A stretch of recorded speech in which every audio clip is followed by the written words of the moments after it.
जो ब्रोकरेज के हिसाब से बहुत इंपॉर्टेंट है वो भी आपके सामने रखना चाहते हैं। और एक्चुअली वो बीट जो है वो सृष्टि की ही है, वो है ऑटोज़। तो ऑटोज़ में जो ईवी को लेकर कुछ ब्रोकरेजेस आई है, एक बार ज़रा सृष्टि वो क्या मैसेज दे रही हैं, उस रिपोर्ट्स में क्या लिखा है, एक बार ज़रा हमको ब्रीफ कर दो उसके बारे में। जी हाँ, डिम्पी, शुक्रवार को एक काफ़ी अहम पॉलिसी गवर्नमेंट ने अनाउंस की थी इलेक्ट्रिक व्हीकल्स को लेके, जहाँ पे उनका कहना था कि जितने भी ग्लोबल ईवी मैन्युफैक्चरर्स हैं, जिसमें कि टेस्ला जैसे नाम आते हैं, उनका स्वागत है इंडिया में। पर वो स्वागत सरकार तब करेगी जब आप इंडिया में करीब 4,150 करोड़ का निवेश करेंगे इस 3 सालों में अप्रूवल मिलने के बाद। और साथ ही साथ आपको लोकलाइजेशन पे भी काफ़ी यहाँ पे फोकस करना होगा, उसके भी टारगेट सामने रखे। साथ ही साथ उनका ये भी कहना है कि ये सब तो ठीक है, पर आपको जो कस्टम ड्यूटी की आपकी चिंता थी, 70 से 100% की इंपोर्ट कस्टम ड्यूटी लगती थी, वहां पे हम आपको रियायत देंगे, 15% कर देंगे। तो ये पूरी बड़ी पॉलिसी का जो उद्देश्य माना जा रहा है वो टेस्ला और विनफास्ट जैसी कंपनीज, BYD जैसी कंपनीज का इंडिया में स्वागत करने के लिए किया जा रहा है। और इसी पे कई सारे ब्रोकरेजेस रिपोर्ट लेकर आए हैं, जहां पे सबका यही कहना है कि M&M और टाटा मोटर्स, जिनकी फिलहाल ईवी गाड़ियां जो हैं मार्केट में उपलब्ध हैं, उनको लेके थोड़ा सा थ्रेट ज़रूर हो सकता है। नियर टर्म इम्पैक्ट जो है वो फिलहाल नहीं देख रहे हैं, पर हाँ, लॉन्ग टर्म में कंपटीशन के लिए तैयार हो जाइए। एक एक करके बता दे तो देखिए, इलारा का कहना है कि कंपटीशन तो बढ़ेगा, पर जो ईवी का मल्टीपल वो लोग इंजॉय करते थे, क्योंकि टाटा मोटर्स लीडर था, तो उसको वहां पे काफ़ी वैल्यूएशन का एक सपोर्ट मिलता था, क्योंकि वो लीडर था ईवी में, तो वो थोड़ा सा शायद श्रिंक हो जाए। पर क्योंकि लोकलाइजेशन के टारगेट्स यहाँ पे काफ़ी अहम बताए जा रहे हैं, तो साथ ही साथ जो ऑटो एंसिलरीज हैं उन पे भी नज़र रखिए। इलारा ने 2 नाम हाईलाइट किए हैं, संवर्धना मदरसन और साथ ही सोना BLW, क्योंकि ग्लोबल मार्केट में जब टाइप्स की बात आती है तो दोनों ही कंपनीज के बेहतरीन टाइप्स हैं। और इंडिया में जब ये ग्लोबल ईवी मैन्युफैक्चरर्स एक्सपैंड करने की कोशिश करेंगे तो शायद इन्हीं कंपनीज को फायदा होगा, जो कि पहले से ऐसे कॉन्ट्रैक्ट्स निभाती आ रही हैं।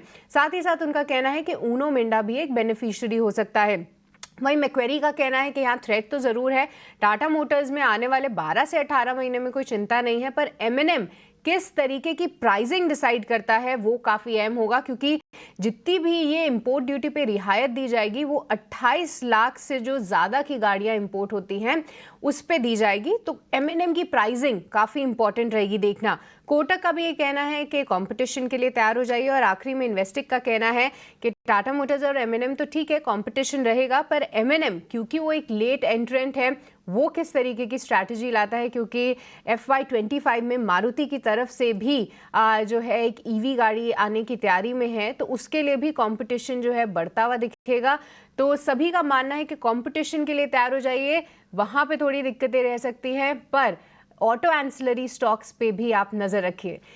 तो ये थी ब्रोकरेजेस की रिपोर्ट पूरी ईवी स्पेस पे। पर अब हमारे एक्सपर्ट्स से भी समझते हैं कि उनका क्या नज़रिया है, और कोई ऐसे स्टॉक्स हैं जो कि उनके रडार पे हैं। और हमारे साथ अब गौरांग शाह भी जुड़ चुके हैं।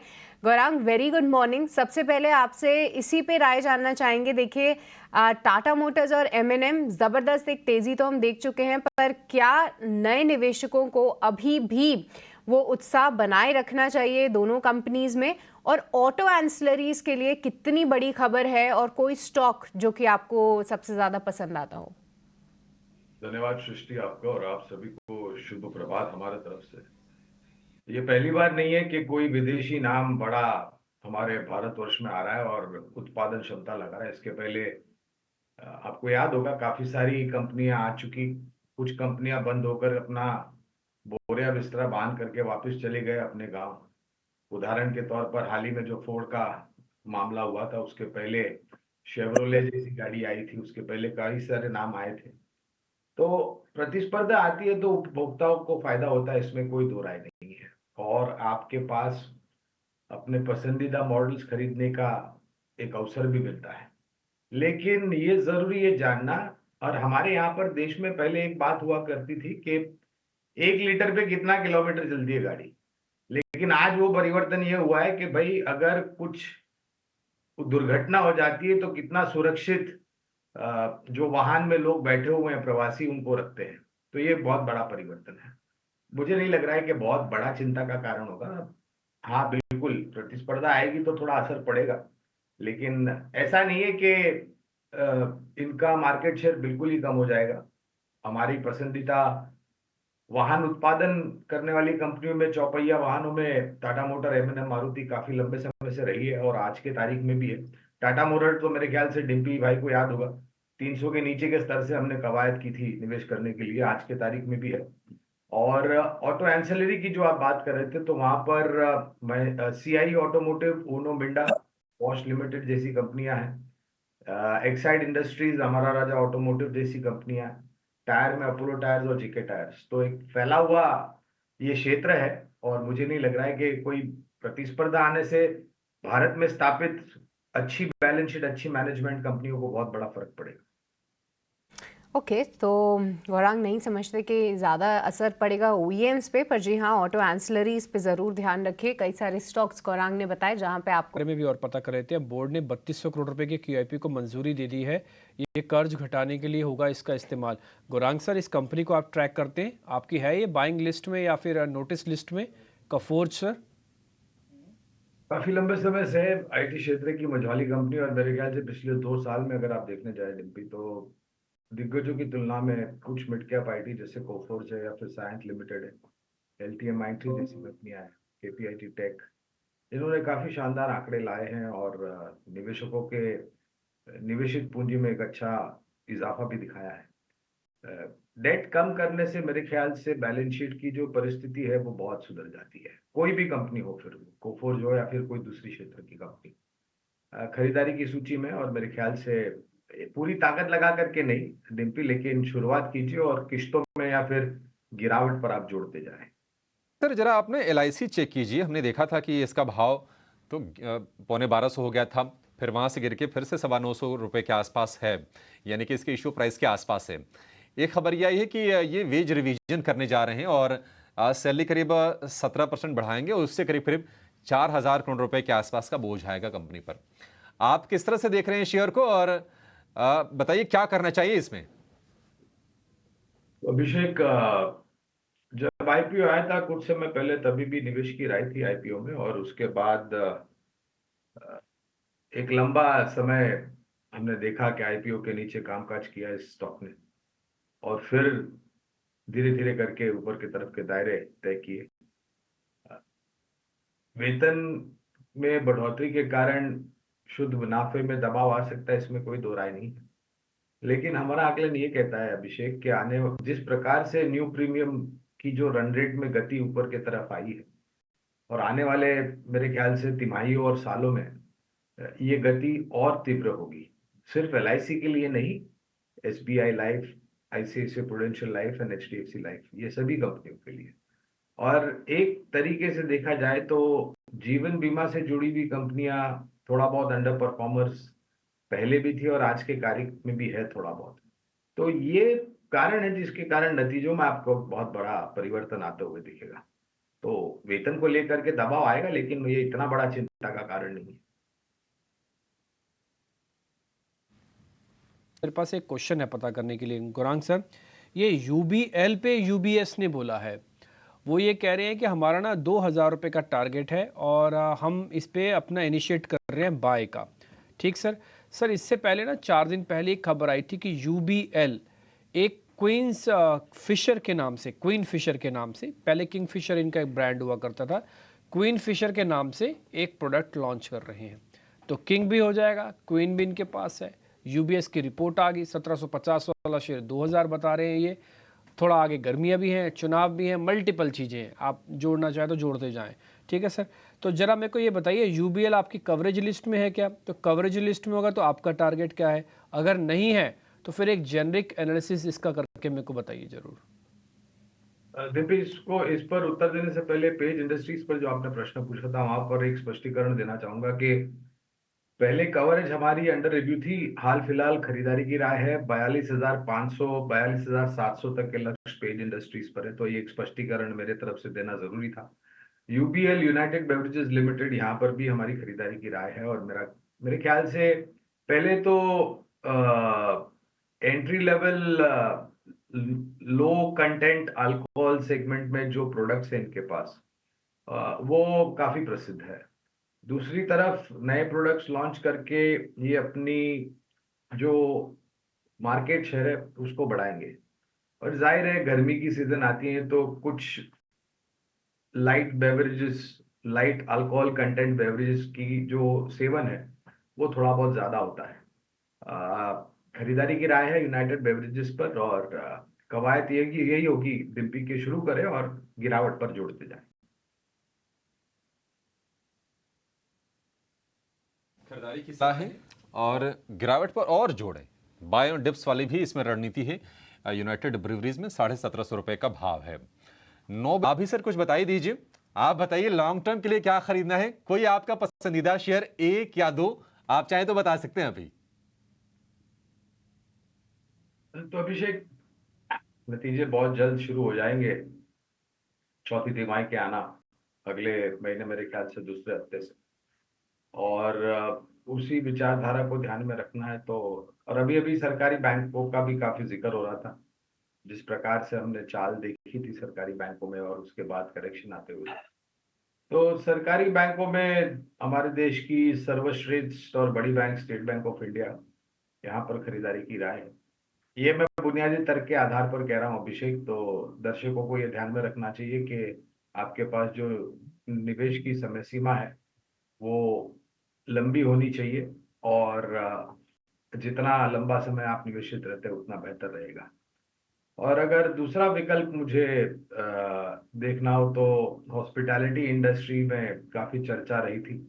इंडियन होटल्स उसमें से एक ऐसी कंपनी है जो हमें काफी लंबे समय से पसंद आ रही है। और मैनेजमेंट ने तीसरी तिमाही के नतीजों के बाद कुछ टिप्पणियां भी करी थी नए प्रॉपर्टीज के उद्घाटन करने की, और जिससे रूम ऑक्यूपेंसी तो बढ़ेगी ही, लेकिन जो टैरिफ्स है अभिषेक, वो हमें लग रहा है कि यहाँ से और भी 10-15% के ऊपर तरफ जा सकते हैं। इसके साथ साथ फूड बेवरेजेस बैंक्वेट्स वगैरह के जो इनकम होती है वो अलग से। तो दो विकल्प होगा, एक है स्टेट बैंक ऑफ इंडिया और दूसरी है इंडियन होटल्स। फरहान सर, जितने भी कैपिटल गुड स्टॉक्स हैं उनमें एक अच्छा मोमेंटम है, ब्रोकरेजेस का भी भरोसा है। साथ ही आज हम देखें तो फिर से एबीबी, एलएनटी जैसे काउंटर्स तेजी दिखा रहे हैं। किसी को कैपिटल गुड स्पेस में फ्रेश एंट्री लेनी हो तो कौन सी रहेगी टॉप पिक, और आपका क्या व्यू है ओवरऑल सेक्टर पे? जिस तरीके का हमने रनअप देखा है, क्या वो वैल्यूएशन कंफर्ट अभी भी है इनमें? सृष्टि, कवरेज तो कैपिटल गुड्स इंजीनियरिंग में दिग्गज और मझौली कंपनियां दोनों पर है। एलएनटी से लेकर के एबीबी, सीमेंस, थर्मैक्स जैसी कंपनियां हैं।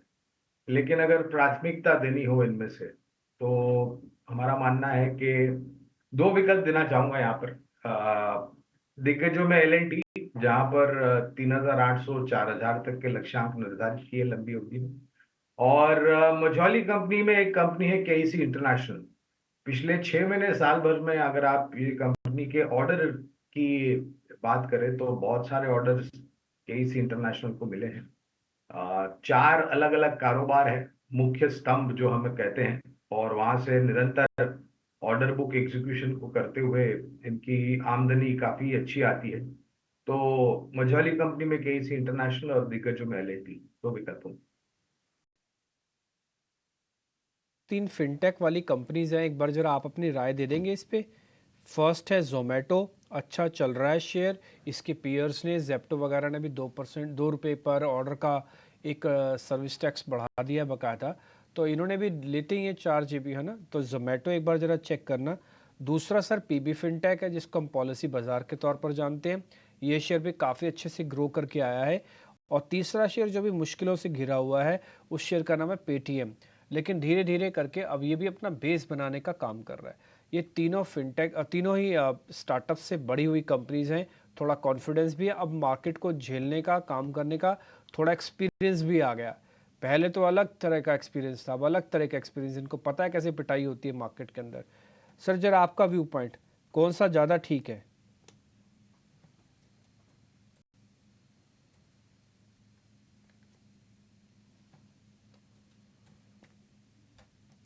गुरांग सर, एक बार आपने तीनों कंपनीज के नाम सुने, आपको आवाज़ आ रही है मेरी? पेटीएम, जोमेटो, पीबी फिनटेक, तीनों में से कुछ ठीक है? और उसकी रीजनिंग अगर आप बता पाओ तो।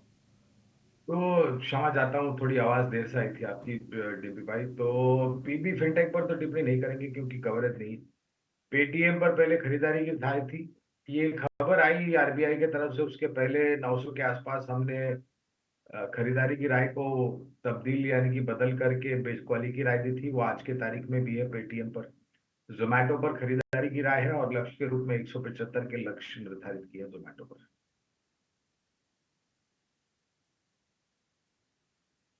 तो में कुछ कमेंट करोगे कि छोड़ दें?